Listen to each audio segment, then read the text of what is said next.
Hello everyone, শুভ রথযাত্রার অনেক অনেক শুভেচ্ছা আপনাদের সকলকে। আপনাদের সকলের রথযাত্রা কেমন কাটলো অবশ্যই জানাবেন। আজকের ভিডিওটা হলো আমি এই ড্রয়িংটা করেছি, এই ড্রয়িংটাই কি করে করছি সেটারই একটা ভিডিও নিয়ে চলে এসেছি। টিউটোরিয়ালও বলতে পারেন, যারা ড্রয়িং করেন তারা দেখে করতেও পারেন বা এর থেকেও বেটার করতে পারেন, চেষ্টা করতে পারেন। আমি আমার যতটুকু সম্ভব ততটুকুই চেষ্টা করেছি। আসলে আমি এই ড্রয়িংটা দেখেছিলাম ইনস্টাগ্রামের একটি পেজে, সেখান থেকে অনেকদিন আগে দেখা, তো কবে করব ভাবছিলাম, তো সেটা করা হয়ে উঠছিল না।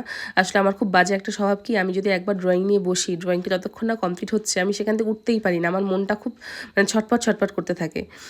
তাই এই ড্রয়িংটা নিয়ে আবার বসা হয়নি। তাই আজকের দিনে সকালবেলা পুজো দিয়ে খাওয়া দাওয়া করে বসে পড়েছি এটা নিয়ে, যে এটা আজকে শেষ করতেই হবে।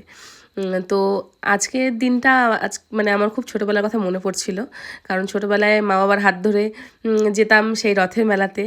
তো সেখানে গিয়ে আমার আর আমার ভাইয়ের একটাই প্রশ্ন সবসময় থাকতো যে মা, এই ঠাকুরটা কেন অন্য ঠাকুরের মতো না, কেন অন্য ঠাকুরের মতো এর হাত না, চোখ না, কেন অন্যরকম এই ঠাকুরটা?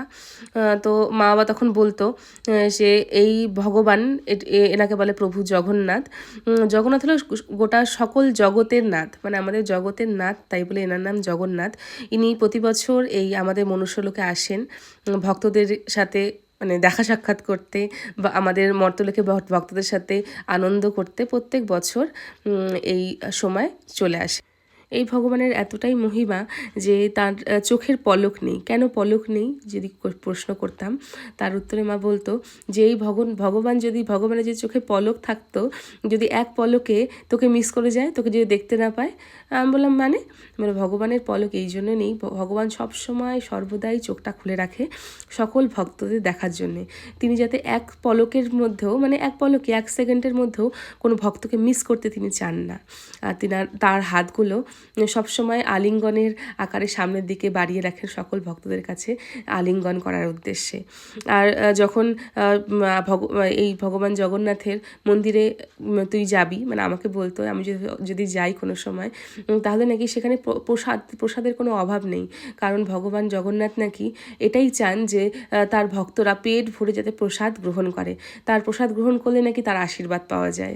এটাও মায়ের মুখ থেকে শোনা।